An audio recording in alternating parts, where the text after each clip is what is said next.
Hey guys, welcome to today's video. Today is Best of 2021 in makeup. Yay! So I was thinking, let's do a list of everything I bought this year. And I bought a lot. So I thought this is going to be a 40-minute video at best, more like an hour, unless I break it up. So that's what I'm going to do. I'm going to break it up into maybe 3 categories. I haven't decided 100%.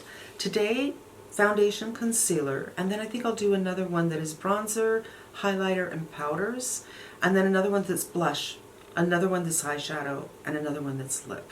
I'm not 100% sure. But today we know what it is, which is foundation and concealer. So I'm just going to tell you what I bought, and we're going to have some faves, of course. That's what we're here for, to know what's worth giving a try. But we're going to have some fails for sure. Before we get started, I would really appreciate it if you consider giving this video a thumbs up, and let's talk about my skin a little bit. Because when it comes to concealer and it comes to foundation, what works on me may not work on you if our skin types are very different. My skin type is 59. You know what I mean? I'm postmenopausal.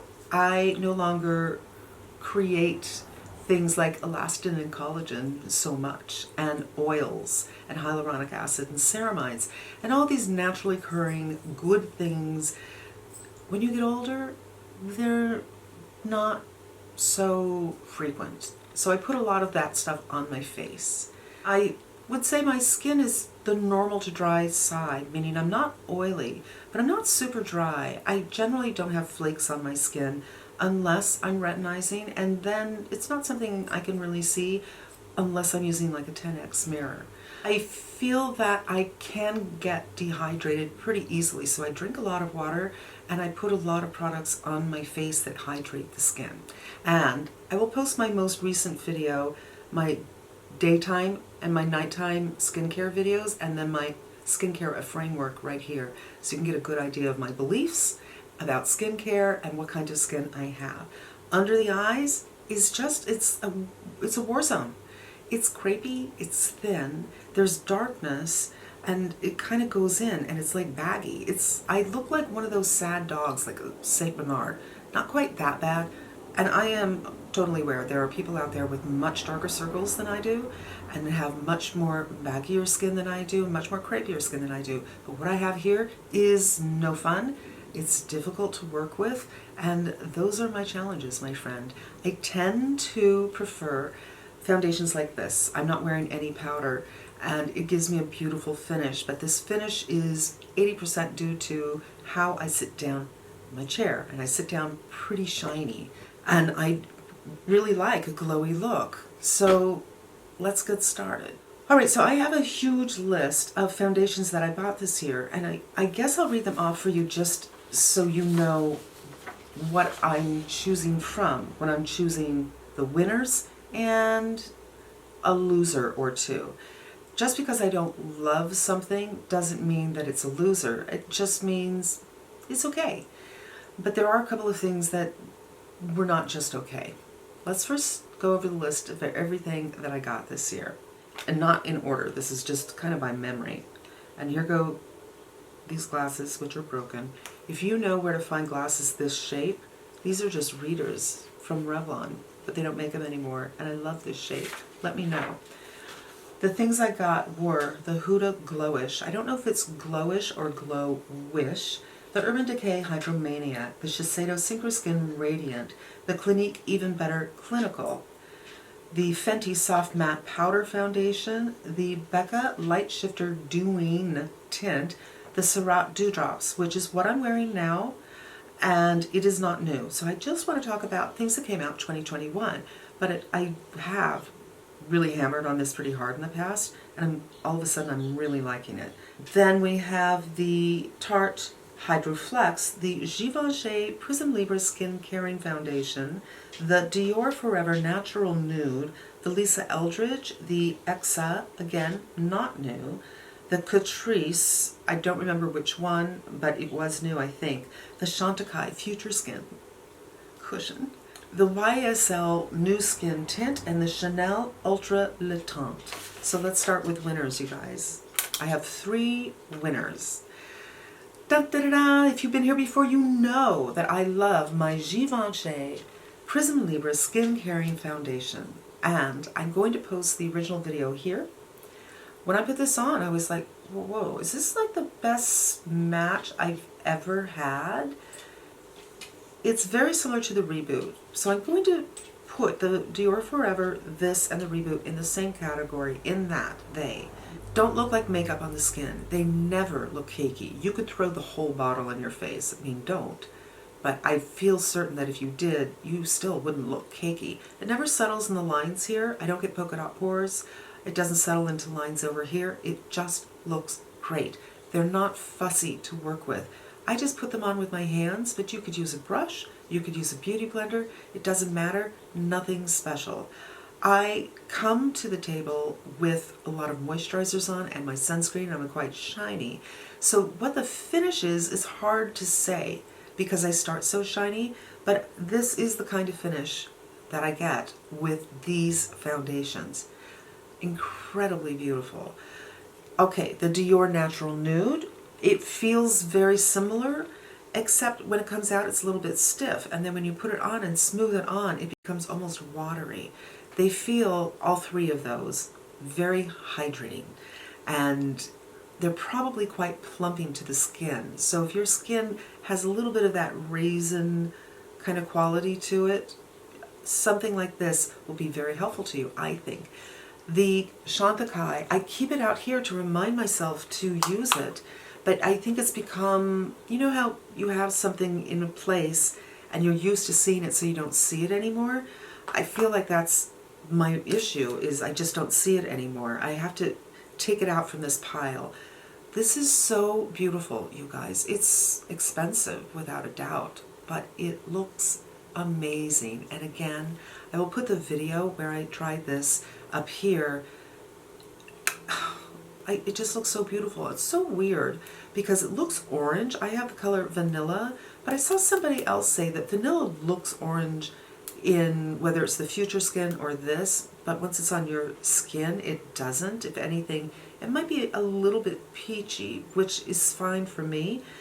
This just looks beautiful on the skin. That's all. That's all I gotta say. You're not going to get a lot of coverage out of this, but I don't think it's possible for this to look cakey. And all of these have light medium coverage. It seems to be my wheelhouse. Oh, you know, the Flower Beauty Serum Foundation, I don't know if that came out this year or not. I got it this year, and I have to say, I started using it more and more. It almost feels moisturizing, as if there is an oil in it. Very, very, very light coverage. It's truly more of a tint, but it feels moisturizing on the skin, and it's a great thing to turn to if you just want a little bit of color. It's not really evening out any darkness that you have, but it's evening out the color of your skin a little bit, but it's quite nice, and I think it's $10. Now, let's move on for the stuff that I really didn't like. And there was a category this year, a lot of companies were coming out with their dewy foundations. Now, I'm already there, right?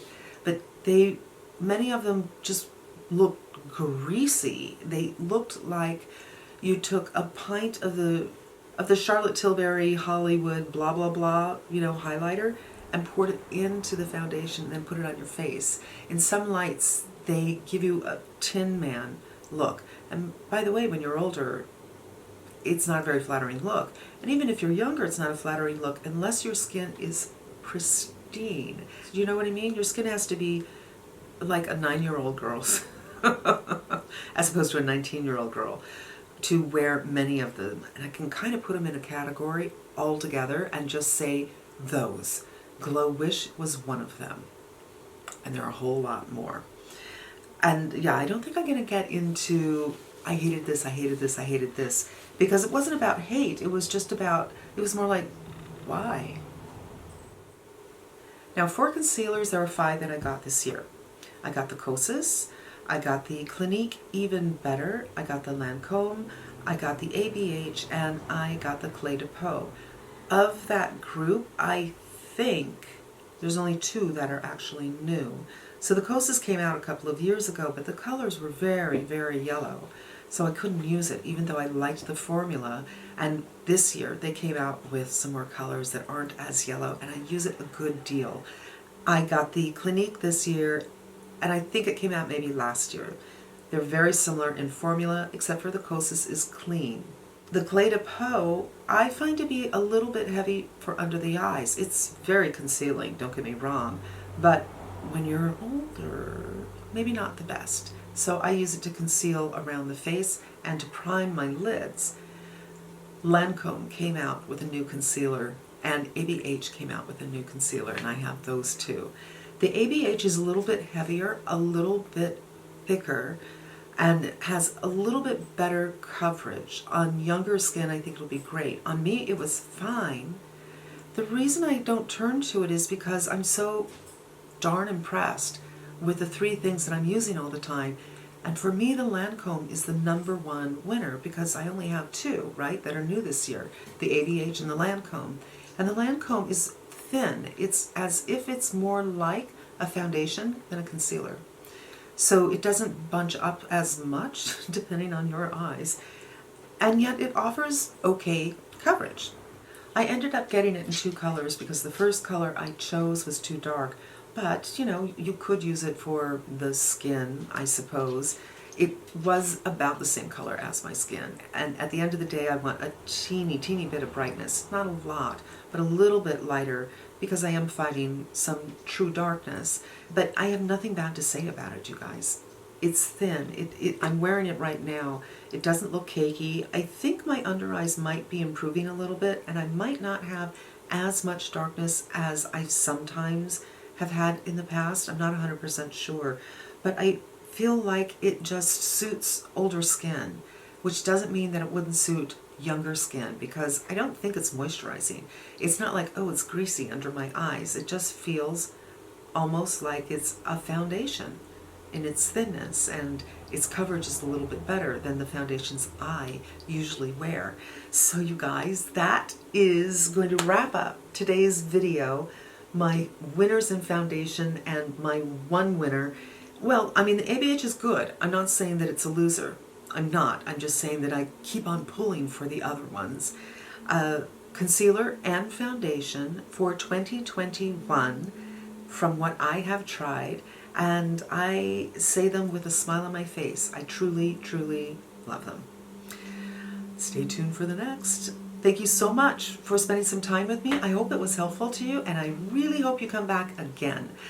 Until we meet again, be safe, be smart, and I'm wishing you good health.